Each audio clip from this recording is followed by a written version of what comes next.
हाय beautiful angels, कैसे हैं आप सब। खुश रहें, आबाद रहें। जो आप अपनी ज़िंदगी में चाहते हैं, जो आपकी दुआएं हैं, ज़रूर पूरी हों। आमीन। Thank you so much for support and your love and keep supporting me and loving me. I welcome all of you. और आज सैटरडे है और हर सैटरडे को मैं थर्ड पार्टी की रीडिंग लेकर आऊँगी और देखेंगे कि थर्ड पार्टी और आपके पर्सन के दरमियान में क्या चल रहा है और आपके रिश्ते का थर्ड पार्टी की वजह से क्या फ्यूचर हो सकता है। तो स्टार्ट करते हैं हम अपनी रीडिंग। सो देखते हैं emotions, sacral chakra, good news, creativity, hug, single, okay, perseverance, worthless,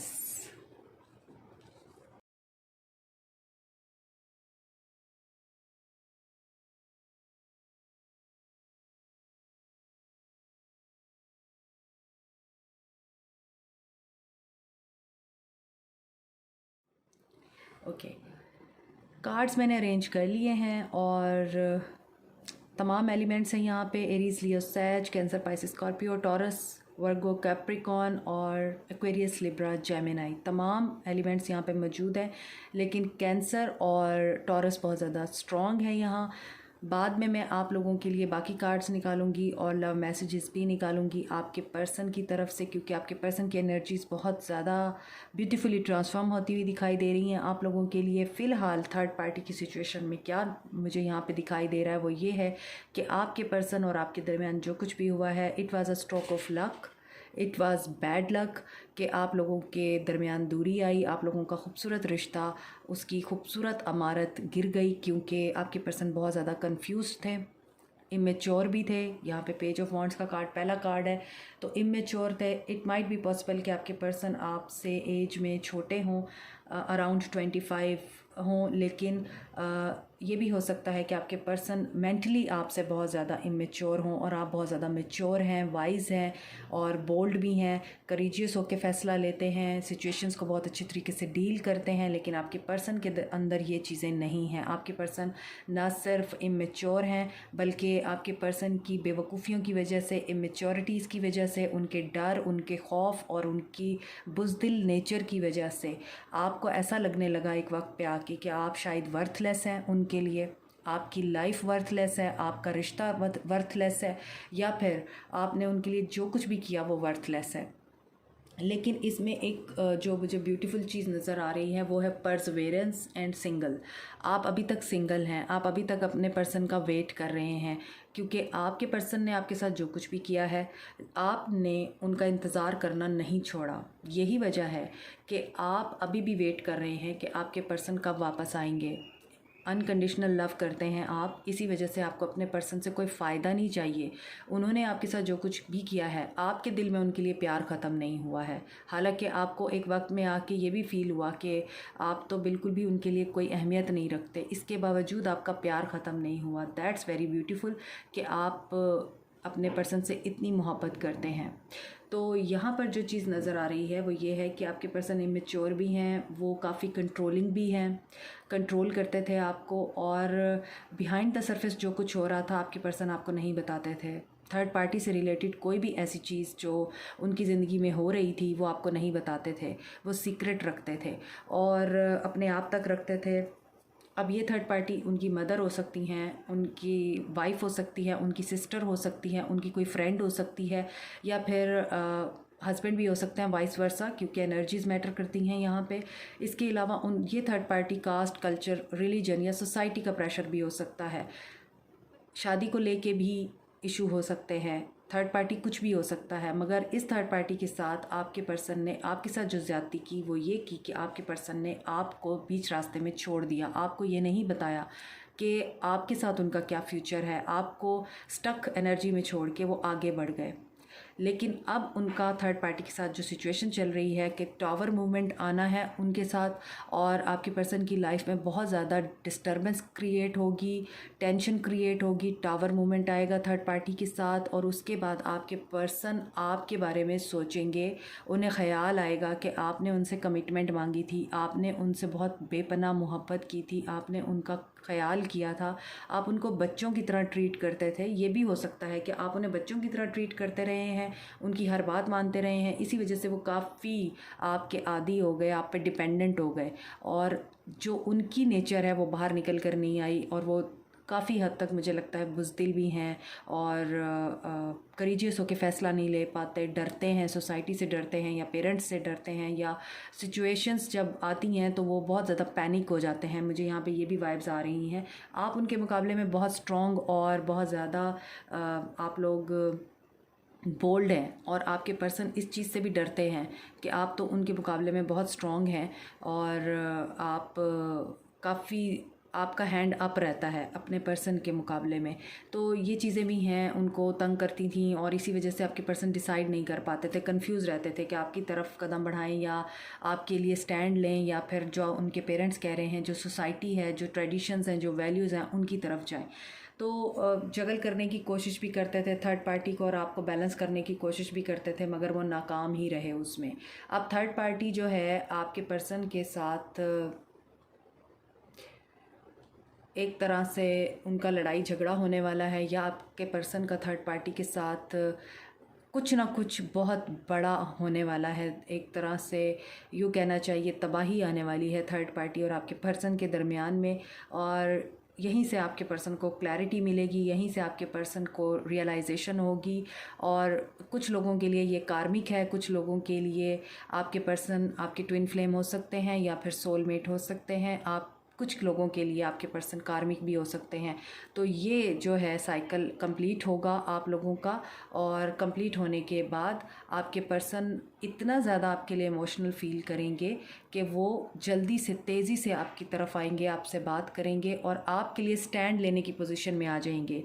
जो वो पहले सिचुएशन नहीं डील कर पाए, या जो पहले डिसाइड नहीं कर पाए, वो अब डिसाइड करेंगे, क्रिएटिव होकर सोचेंगे। गुड न्यूज़ आएगी आपकी तरफ थर्ड पार्टी को लेके कि उनकी और थर्ड पार्टी के दरमियान सेपरेशन हो गई है, या थर्ड पार्टी और उनके दरमियान सब कुछ ख़त्म हो चुका है, थर्ड पार्टी और उनके दरमियान लड़ाई हुई है, या फिर आपके पर्सन ने थर्ड पार्टी को साइड पे रख के आपकी तरफ आगे आने का, आपकी तरफ बढ़ने का सोचा है। इस तरह की गुड न्यूज़ मिल सकती है आपको। सेक्रल चाक्रा आपके पर्सन का हील होगा, तभी तो उनके अंदर कॉन्फिडेंस आएगा, और तभी तो उनकी इंट्यूशन उनको गाइड करेगी कि उन्हें किस तरफ जाना है। गट फीलिंग्स उनको बताएगी कि आप हैं उनकी डेस्टिनी, और थर्ड पार्टी को उन्हें हर हाल में लीव करना है। और इमोशंस उनके इतने हाई होंगे कि वो आपको हक करना चाहेंगे, आपसे मिलना चाहेंगे। तो यहाँ पर जो मुझे नंबर्स नज़र आ रहे हैं वो 4 बहुत इम्पॉर्टेंट हो सकता है, 2 नंबर बहुत इम्पॉर्टेंट हो सकता है, 3 number is very important, and 7 number, 5 number is very important. मैंने आपको बताया ना कि 7 नंबर स्पिरिचुअल कनेक्शन है आप लोगों का, और स्पिरिचुअली वो गाइड किए जाएंगे। और 3 नंबर इज़ वेरी इंपॉर्टेंट, आपके साथ एक्सपेंशन होगी उनके रिश्ते की, और एक नई शुरुआत होगी। मज़ीद देख लेते हैं कि आपके पर्सन और थर्ड पार्टी में फ़र्दर क्या डेवलपमेंट्स होंगी। जैसा कि टैरो में तो नज़र आ ही गया है, ओरेकल में देख लेते हैं। 3 डेज़ या 3 आवर्स में आपके पर्सन की तरफ से आपको ज़रूर कोई इन्फॉर्मेशन मिलेगी थर्ड पार्टी से रिलेटेड। सोलमेट, मैंने आपको पहले ही बताया आप लोग सोलमेट हैं। सर्विस, तो अगर आप चाहते हैं, ये आप लोगों के लिए मुझे मैसेज मिल रहा है, अगर आप लोग चाहते हैं आपके पर्सन थर्ड पार्टी से निकल कर आपकी तरफ आएँ, तो आप लोगों को सर्विस देनी है, आप लोगों को ख़याल करना है लोगों का, उनकी हेल्प करनी है। और चैरिटी भी कर सकते हैं आप लोग, या फिर अगर कोई बीमार है तो उस बीमार को पूछने जा सकते हैं, किसी को खाना खिला सकते हैं, ताकि इन चीज़ों से आप लोग जल्दी मैनिफेस्ट करें अपने पर्सन को, रिकवरी। तो रिकवरी, आपके रिश्ते की रिकवरी यकीनी है, आपके रिश्ते की रिकवरी होगी, आप लोग फेथ रखिए। और वैनिटी आप लोगों के लिए एक चांस बनेगा, एक स्पेस क्रिएट होगी आपके पर्सन के दिल में, और विजडम गेन होगा आपके पर्सन को। उनके तमाम चाक्रास जब तक बैलेंस नहीं होते तब तक आपके पर्सन वो बोल्ड और करेजियस स्टेप नहीं ले सकते जिसके लिए आप वेट कर रहे हैं, ट्रिकरी। क्योंकि अक्सर ऐसा होता है कि आपके पर्सन आपको ट्रिक करते हैं जब आप उन्हें बहुत ज़्यादा प्रेशराइज़ करते हैं, और वो आपसे जान छुड़ाने के लिए अक्सर आपसे झूठ भी बोलते हैं। तो इन चीज़ों को ख़त्म करने के लिए ज़रूरी है कि आप यूनिवर्स पे फेथ रखिए, और इस चीज़ पे फेथ रखिए कि जो भी हो रहा है अच्छे के लिए हो रहा है, और आप लोगों के रीयूनियन के लिए हो रहा है, और थर्ड पार्टी की एंडिंग के लिए हो रहा है।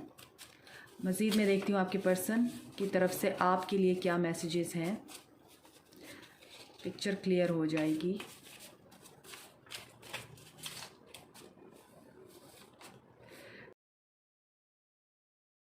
You are my lost paradise. तो वो कह रहे हैं कि मैंने तुम्हें खोकर बहुत बड़ी गलती की है। देखिए, थर्ड पार्टी से जब उनको मिलेगा ना धोखा, और जब वो सब कुछ बर्बाद करके आपकी तरफ आएंगे, तो वो आपसे ये सब कुछ कहेंगे, my biggest mistake is letting you go. देखिए उनकी एनर्जीज़ कैसे रेजोनेट कर रही हैं इस रीडिंग के साथ। वो पछता रहे हैं, वो पछताएंगे, और इसी पछतावे के साथ आएंगे। I miss you to the core, it's only you I adore. फिर आपको वो यही सब कहेंगे, without you I am miserable, life has lost its charm. ये मैंने आपको रीडिंग के दौरान भी कहा है कि जो कुछ आपने उनको दिया है वो आपके पर्सन कहीं और से नहीं ले पाए हैं। I am so sorry. और फिर वो आपको सॉरी बोलेंगे। Because of your love I feel so strong. ये भी मैं रीडिंग में आपको बता चुकी हूँ कि आप बहुत स्ट्रॉन्ग हैं और अपने पर्सन को भी करेज देते हैं। I have not left you, please do not cry. अब वो आपको ये बता रहे हैं, या ये बताएंगे जब वो आपके पास आएंगे, कि देखो मैंने तुम्हें नहीं छोड़ा था, सिचुएशंस ऐसे बन गई थी। I have met only one person that is the best of everything, and this is you. Last card is I am lucky to have you in my life. तो ये मैसेजेस आपके पर्सन आपको दे सकते हैं। I wanna see you happy. ये bottom of the deck है card. I had some problems. तो उनके पास वाकई में इस वक्त सिचुएशन ऐसी है, उनको इस वक्त ऐसे प्रॉब्लम्स के साथ डील करना पड़ रहा है जो वो आपको बता भी नहीं पा रहे और बता भी नहीं सकते, क्योंकि आप लोग आपस में एक दूसरे से बात नहीं कर रहे, डिस्टेंस पे हैं, और वो डिस्टेंस पे रह के आप लोगों को देख रहे हैं। और जल्द ही आप लोगों का ये नो कॉन्टैक्ट ख़त्म हो जाएगा, 3 डेज़ या फिर 3 आवर्स में, ठीक है। तो दिस इज़ इट। आप लोगों ने फीडबैक ज़रूर देना है। Comment, like, share and subscribe also. Thank you so much. Take care. Bye.